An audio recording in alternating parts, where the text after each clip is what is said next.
People over 60 are losing muscle every single year, and that weak muscle cannot clear sugar from the blood. People think about muscle being something that protects you from falls. Even more importantly, it protects you from prediabetes, diabetes, most of which is undiagnosed. When muscle stops working, sugar spills into the bloodstream. It becomes inflammation. And that's what leads to heart attacks, strokes, Alzheimer's, blindness, kidney disease, erectile dysfunction. Muscle is the body's best safety valve against insulin resistance and metabolic disease. Hi, I'm Dr. Ford Brewer. I'm a preventive medicine physician with over 40 years of experience. I used to run the preventive medicine program at Johns Hopkins. And today, we're going to cover the top 5 protein-rich foods every senior should be eating right now to rebuild muscle, to fight anabolic resistance. Let me introduce our expert for today. This is Dr. Andrea Borbon. She's a physician from Costa Rica and one of the health coaches who helps me fix my patients' lifestyle. She has expertise in clinical nutrition and even Ayurvedic medicine. Why muscle matters. Andrea? Hi, Dr. Brewer. Thank you for having me. Well, muscle matters because there's a term called sarcopenia. Sarcopenia is age-related muscle loss, and it begins as early as our 40 years old. So losing muscle mass, as you mentioned, it's linked to frailty, falls, increased mortality, insulin resistance that can turn out into diabetes and prediabetes.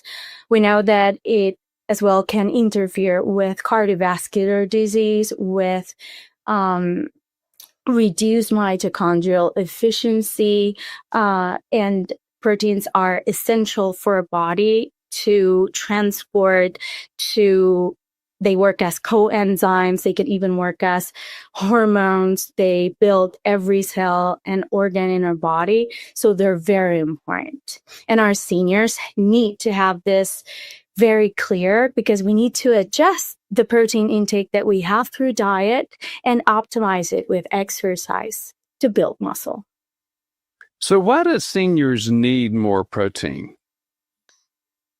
Dr. Brewer, right now, the daily recommended allowance, it's out of date. For right now, it's around 0.6 to 0.8 grams per kilo per day. This is usually what we prescribe for people that are under severe chronic disease. So we need to lower the intake. So this protein that it's recommended for our seniors, it doesn't hit the goal. We need to increase it. We usually recommend for avoiding sarcopenia to go at least for 1 gram per kilo per day. And we need to distribute this protein evenly during the day to avoid protein skimping. And this way we can have a more stable digestion and usage about these proteins, especially if we pair them with good fiber and healthy fats. I'll just make a couple of comments. We're not going to get deep into looking at science and the evidence today, but I'll just say that, yes, there's still some debate about this, but most of the original requirements were built based on looking at young men whose testosterone was cranking dramatically, like in their late teens, early 20s, mid-20s, who could probably make protein out of cardboard. The rest of us have a little bit more challenge. Speaking of challenge, Andrea, can you tell us a little bit more about the term I mentioned earlier, anabolic resistance? Yes. Anabolic resistance is when we have problems, even though we're having protein from our diet and exercise, specifically resistance training, and even though our body is resistant to building more muscle. This is the foundation of why sarcopenia is so dangerous, because we don't notice it, but our body is not creating more muscle. So we need to optimize not only the type of protein that we're getting, but as well a specific amino acid that it's called leucine.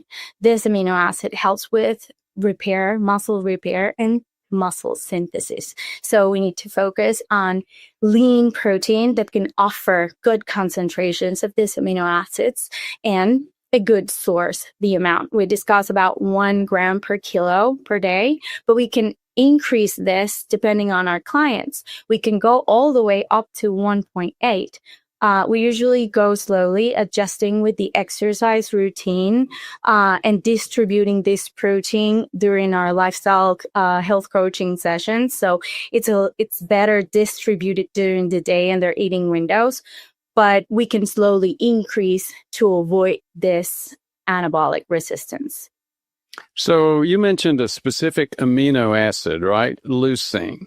And you said we want to make sure that we get enough of that. Why is that? Mostly because this particular amino acid, it helps us with protein synthesis and muscle build and repair. So that's why it's so important to focus particularly on that specific amino acid that can help us with building more muscle. So one of the things I've mentioned many times with diabetes, prediabetes, and the fact that so many of us have it, is that it's the number one cause of kidney disease. Now, so a lot of patients with metabolic disease, especially if it hasn't been recognized or treated or managed for decades, is that they're going to have some chronic kidney disease. That's an issue for protein intake, right? Yes, it is. And we need to adjust. So the recommendations, even with patients with chronic disease and that has risk of sarcopenia, we usually can play with at least 1 gram per kilo per day. Although if we're on stages of 3 to 5 of chronic kidney disease, we need to lower it down, and we can go up to 0.6 to 0.8 grams per kilo per day and slowly increase it depending on their clinical situation. And if they're on dialysis, we can even increase a little bit of the protein to 1 gram per kilo. But definitely we need to adjust to their kidney function and help reduce the extra load for the kidneys in that sense. But usually for avoiding sarcopenia, we need to go higher than 1 gram per kilo per day. So we've got hundreds of patients now. We've had thousands total over the past couple of decades, many of which have chronic kidney disease. They can still get proper protein. For sure, Dr. Brewer. And with all the lifestyle interventions that we have and offer, dealing with the root cause of disease, it definitely helps prevent to have kidney disease or the progression of kidney disease. So all these lifestyle interventions are very important for us and for the patient. But adjusting this nutrient and specifically protein intake, it's key for them to avoid losing more muscle, increasing insulin resistance, increasing the risk of having chronic inflammation, and reducing the risk of cardiovascular events as well, just by increasing their protein intake and optimizing during and distributing this protein during the day to help them utilize it better, digest it better, and absorb it better. So you bring up a couple of points. Number one is how much to get. Number two, are there problems in terms of kidney disease? Number three, that focus on leucine and why that's important, that one that helps stimulate protein use, protein development. We haven't talked about high quality sources yet, but before we do, this last item that you brought up about lifestyle, I just want to underline it again. Again, we do this all day, every day. And we see plenty of folks in their 50s, 60s, 70s who are starting to get into this anabolic resistance. A lot of focus on protein. And this whole show today is about protein and protein intake. But again, I think the biggest issue is lack of stimulus, lack of resistance training, lack of resistance snacks, lack of high intensity interval work, a lack of even some of the lower intensity work. Our generation, my generation, grew up in my 20s and teens, they started talking about how jogging's actually good for you. So we got that message. That was the only exercise that we thought in my generation that you need. And you still see so much of that. But when you compare exercises, yes, aerobics and light aerobics are fine. Aerobics are important, but you got to stimulate. You got to do the high intensity interval work, and you got to do the resistance work. You and Jesus and a lot of our coaches are in your 30s and 20s, and you guys can go to the gym a couple of days a week and you'll do fine. But once you get my age, 68, you got to do a lot more than that. More frequency, more intensity. Any comments about that? I can even share my own experience, Dr. Brewer. I'm getting closer to my 40s and I'm feeling the difference. I'm feeling that I need to focus more on this exercise. And the reality, we're getting so sedentary in our life that we consider 20-minute walking a workout. 20-minute workout when we need to be moving around. So what you're saying, it's very important. We need to exercise, and not only increasing our protein intake and imagine that just nutrition is going to do the work.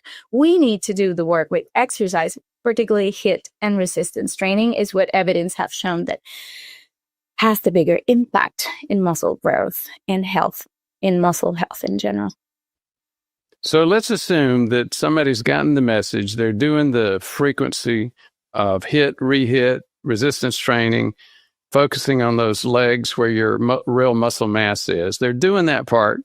They're doing, are there any other supplements besides protein that we want to think about?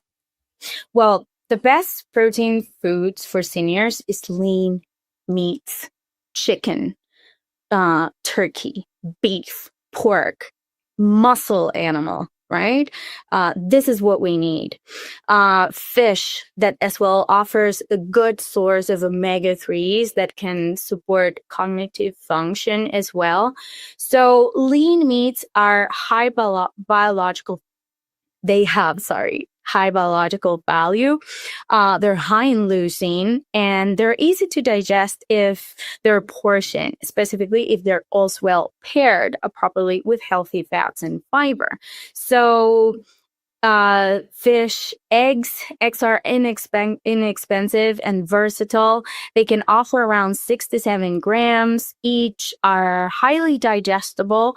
So it's a good source. Dairy can be a very good source. It's rich in leucine as well. It's fast digestion, high in calcium. It supports bone density. And of course, plants. Plants are a good source of protein, particularly beans. They're low glycemic, they're high in fiber, and they offer a good amount of the essential amino acids that we need. And if we pair them with other high protein vegetables, such as broccoli, spinach, most of the low glycemic vegetables that we recommend, they're high in protein, high in insoluble fiber. So this definitely helps to pair them with our animal proteins and to offer a nice amount. Specifically, if we want to increase our protein intake, we can use smart combinations about all this plant-based and animal-based proteins, and we can have a good and delicious, colorful meal.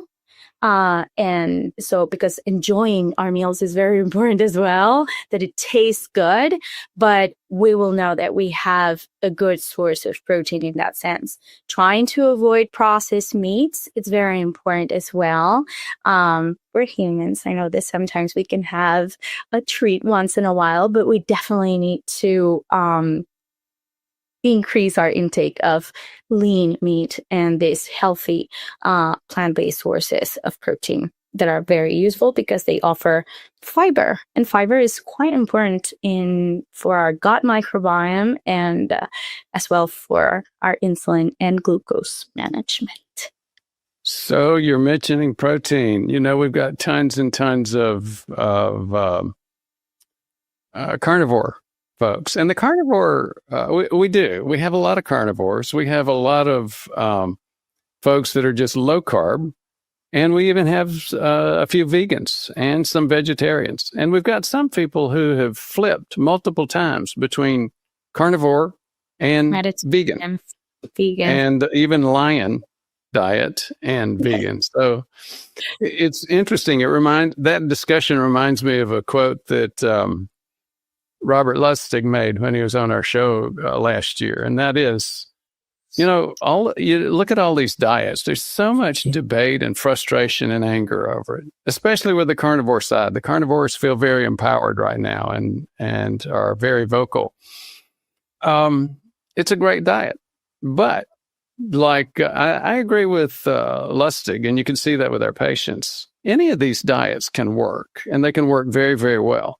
The one diet that cannot is the standard American diet, where you're pairing tons and tons of high glycemic carbs, highly processed grain products like breakfast cereal, Jesus's favorite food that he loves to hate on.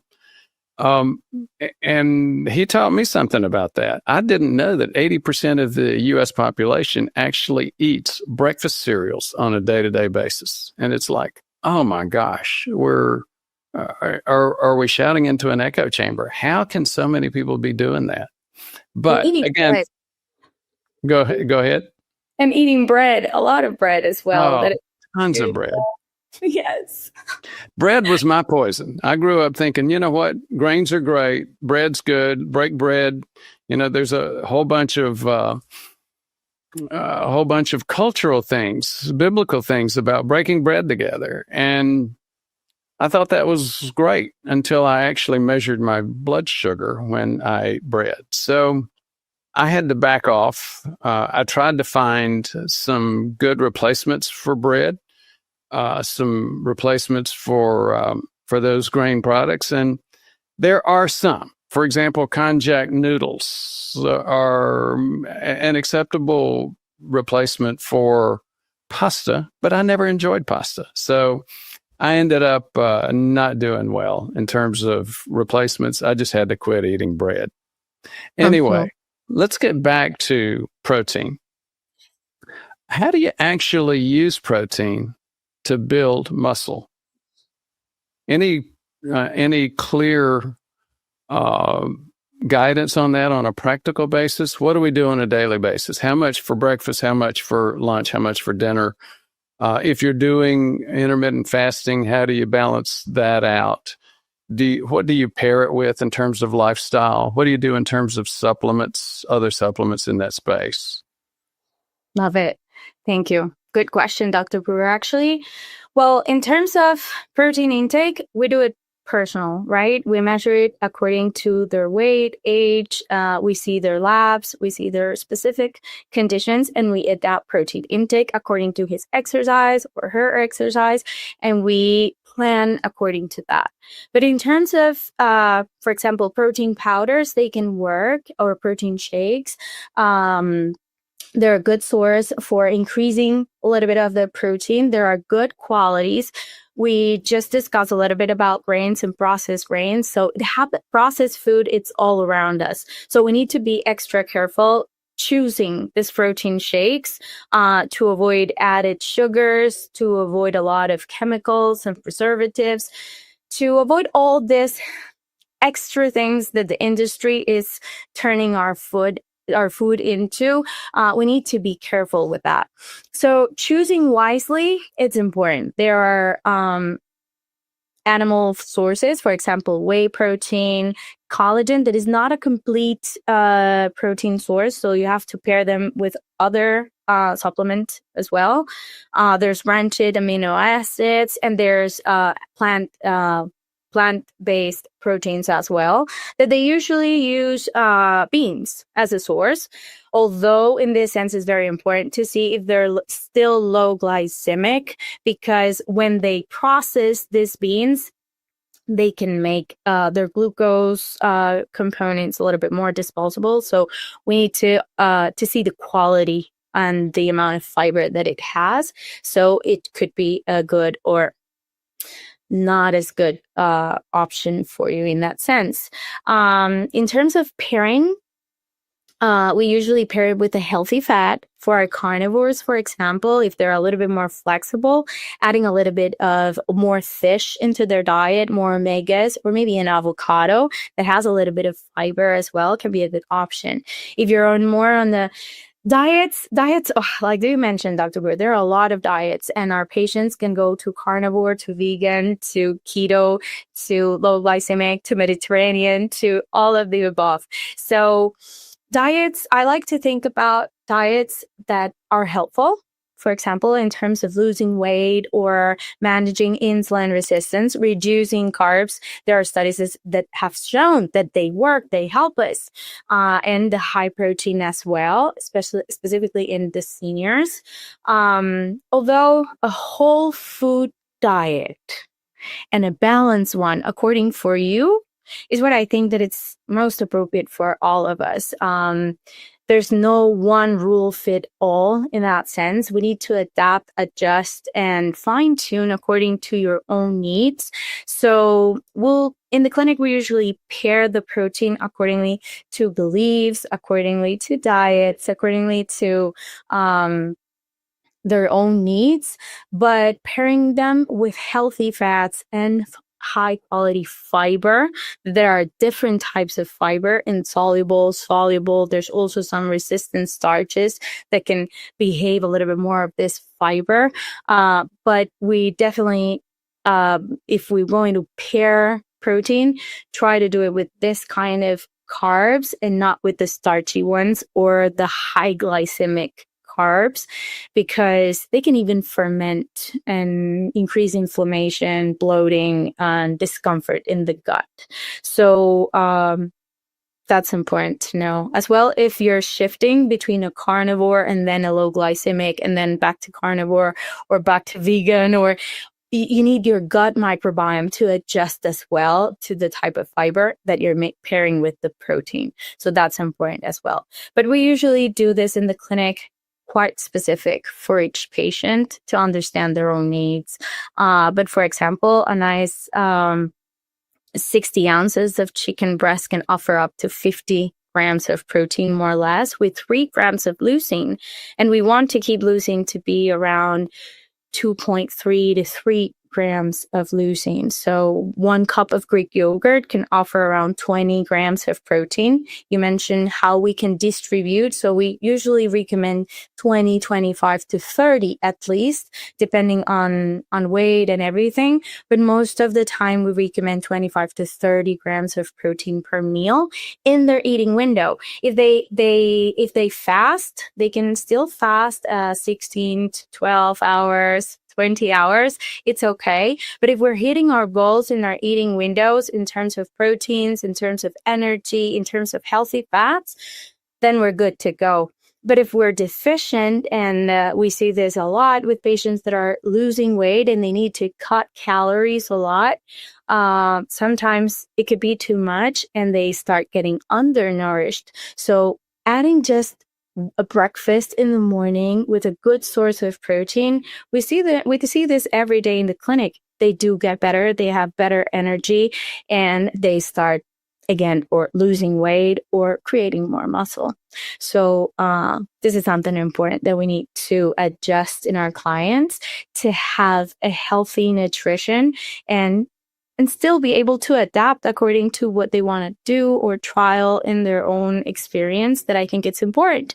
And fasting is one of them. Plus, it's super important for a cleanup process. And we can discuss a lot more about autophagy in that sense. So I heard you mention chicken breasts, and it reminds me of that focus a lot in the athletic culture. You hear a lot, especially like bodybuilders, talking about protein, and you hear about them eating all this chicken breast and all these eggs. Are those actually good, practical, real-world sources of protein? It's a good source. It's cheap. So we need to focus on that as well. Eggs and chicken, usually it's quite affordable. It's a good source of protein. And we can go a little bit deeper in the quality of the animal that we're looking for. The how the industry has treated that meat is important as well. So always try to find the best quality that you can find, and in that sense, pair them accordingly. And to add a variety of different kind of protein as well, it's a good way to increase your protein intake. Like I said, animal or plant-based can be a good option. So you talked about pairing with lifestyle components like intermittent fasting and types of exercise. What about supplements? What about creatine, L-citrulline, citrulline malate? Any thoughts All there? of them. Yes, of course. They're good options that can be added. I usually recommend them as pre-workouts or post-workouts, or even snacks to increase a little bit of the protein if they're not hitting in with breakfast, lunch, and dinner, or if dinner or breakfast can turn into more endurance.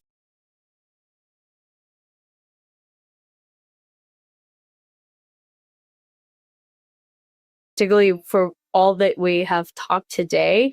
So having this supplements and of course they can help us, particularly creatine. There's a lot of studies that suggest that it's not only for muscle building, it can help even with longevity and cognitive decline, and so quite interesting, the power of creatine in our new protocols. For definitely something we recommend.